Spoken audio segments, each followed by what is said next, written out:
Welcome to this discussion on how binary numbers work. Binary numbers, of course, are ones and zeros, and these are the numbers that the computer uses to do everything. No matter what you're doing on the computer, at the basic level on the circuits, the computer only understands ones and zeros, binary. And I think this idea can be a little bit intimidating at first, but once you see how it works, you'll see that it's actually a pretty simple idea.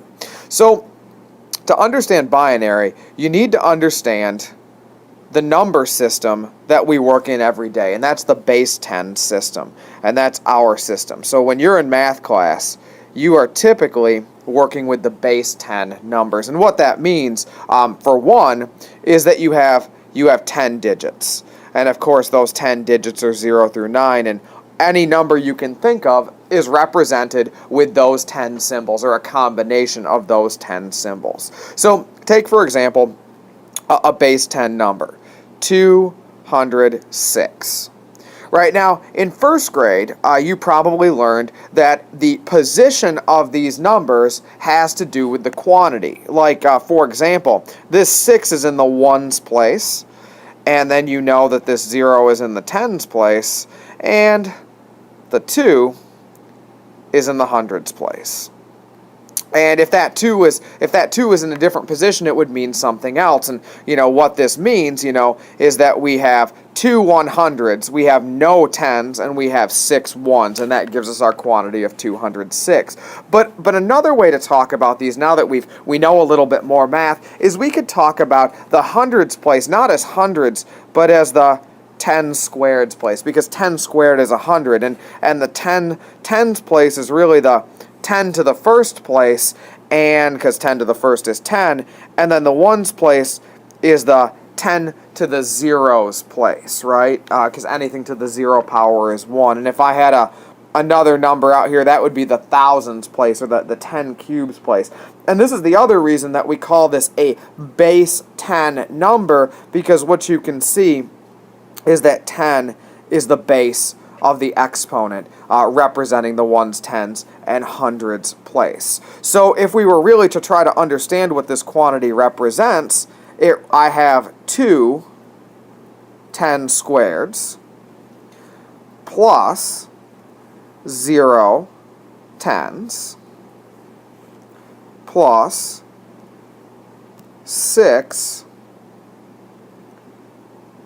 10 to the zeros. Whoops, I should have done that in white. Oh well. So I have 200 plus 0 plus 6. That's my number 206. 2 100s or 2 10 squareds, no tens, and 6 ones. But it's all about this idea of the exponent having base 10. And this is how all numbers work. All numbers that we work with in math class are constructed from this premise.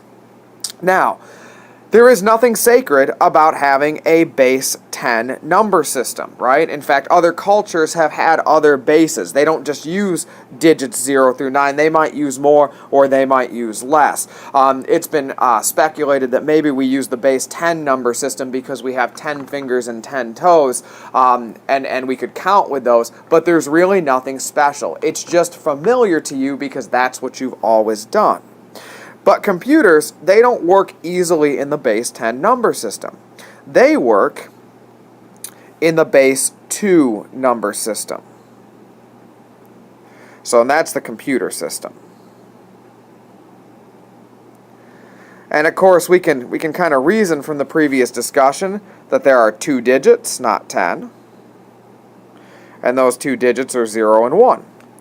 And when we talk about a base 2 number, also known as binary, we only represent it with zeros and ones. Now, so that we don't get confused and think this is actually the number 1011, we'll write a little 2 as a subscript to communicate that we are in base 2. And we could have written a 10 by the base 10 number as well. But the idea is the same. This right here is the ones place, or the base 2 to the 0. This guy right here, it's not the tens place, because 10 to the 1 is 10. It's the twos place, 2 to the first. This guy right here This guy's the 4's place, or 2 squared's place. Okay, if we were in base 10, this would be the 100's place. It'd be the 10 squared's place. And this guy right here, I'm kind of running out of room, but this guy is the 8's place, or the 2 cubed. So it's the same idea, but notice the exponent base is now 2 for base 2. And so, well, what does this number represent? Well, okay, let's look at it. I've got 1, 8. I've got 1, 2 cubed. I have 0, 4s. I have 0, 2 squareds. I have 1, 2 to the first. I have 1, 2. And I have, finally, 1, 2 to the 0. Or 1. So what do I have here? Well, let's look. I've got an 8 plus 0, because I have no 4s. I have a 2, and I have a 1. And if I add that all up, I get 11. So this number, 1011 in binary, is actually 11 in base 10. That represents the quantity 11. Okay, let's try another one of these. Let's do 11011. Let's do that one. Base 2. And again, let's just label our places here. I've got the 2's, the 4's, the 8's, the 1's, the 2's, the 4's, here's the 8's, and here's the 16's, right? That would be 2 to the base 2 to the 4th power. And when I want to know what this number is, I've got 1, 2 to the 4th, plus 1, 2 to the 3rd. That means I've got a 16 and I've got an 8. And I've got 0, 2 squareds, so plus 0. But I've got 1, 2 to the 1st, right? 1, 2 to the 1st. And I've got a 1, so plus 1 times 2 to the 0. Add this all up. 16 plus 8 is 24, plus 2 plus 1 is 27. 11011 represents 27 in base 10. And this is how you do the conversion. If you have a binary number and you want to know exactly what it is in base 10, you can go through and just work out the places. How many, do I have a 16? Don't I have a 16? And so on and so forth. All right, so then the question is, how do I go from base 10 to binary? How do I go the other way? So let's say I've got like a number like, say, 37 in base 10, and I want to know what that is as a binary number. And honestly, there's a lot of ways to do it. But one really, really quick way is to repetitively divide by 2. So I've got my 37, and I would start out by saying, what's 37 divided by 2? Now, I know that 37 doesn't divide evenly by 2, so I'm not going to worry about decimals. Instead, I'm going to talk remainders. See, I think 37 goes into 2, or 2 goes into 37. I think it goes in there about, 18 times, right? So 2 times 18, that gets me 36, and there's a remainder of 1. I can't quite get to 37, right? So 2 goes into 37 18 times, but it only gets me to 36, so there's a remainder of 1. Okay, now we repeat. Start with the 18 this time, and let's divide by 2. Okay, so that's the answer from the previous one I'm using for the next part here. And we'll divide by 2. And this one is even division, right? I think 2 goes into 18 exactly 9 times, and there is no remainder there, right? 2 times 9 is 18 exactly, nothing's left over. Okay, so take the 9. We're going to just keep doing the same idea here, and divide it by 2. And when I do that, I think it goes in 4 times, but 4 only gets me to 8, so there's a remainder of 1. Okay, keep going. Take the 4 now and divide by 2. And that goes in 2 times 2 is 4. Whoops, wrong color. 2 times 2 is 4, and there's no remainder. Okay, let's keep going here. So now I'll take the 2 and divide it by 2. Well, 2 goes into 2, right, exactly one time, and there's no remainder. And then we're going to do this one more time. We're going to take my 1 and divide it by 2.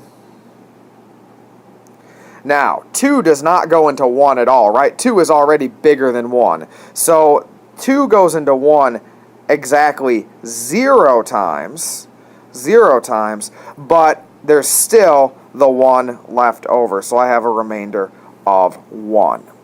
Okay, now I know to stop because my quotient is 0. Stop because the quotient is 0. But what I'm not really interested in any of the division here, I'm actually interested in the remainders. And if you take these remainders and you read them up, so 1, 0, 0, 1, 0, 1, turns out that's my binary number. That's 37 in base 2. That's the answer. So I repetitively divided by 2, but I didn't really care so much about the quotient. I was interested in the remainders. And to verify that this is right, let's look. We've got a 2 to the 0. We've got 1, 2 to the 0. That's a 1. We've got, let's see, this is the 2's place. This is the 4's place. So I've got 1, 2 squared. That's a 4. I've got no 8s. I've got no 16s. The next one after that would be 32. That's 2 to the 5th power. So I've got 1, 2 to the 5th. That's a 32. And 32 plus 4 plus 1 gets me to 37 in base 10. And so this all checks out, and it works like a champ. So that's the idea with binary numbers. Might be helpful to try a couple more of those and see. But now you should understand what the base 10 number system is versus the base 2 number system. The idea of 10 digits versus 2, and really the idea that base is the base of the exponent for the places, whether it's the 1, 10s, and 100s, that's base 10, because those are all base powers of 10, or it's the base 2 number system where everything's a power of 2. And then we should also understand how we can take a base 10 number and figure out what its binary is, and vice versa. We've got the binary number, and we can figure out what the base 10 is. So hopefully this helps. See you later.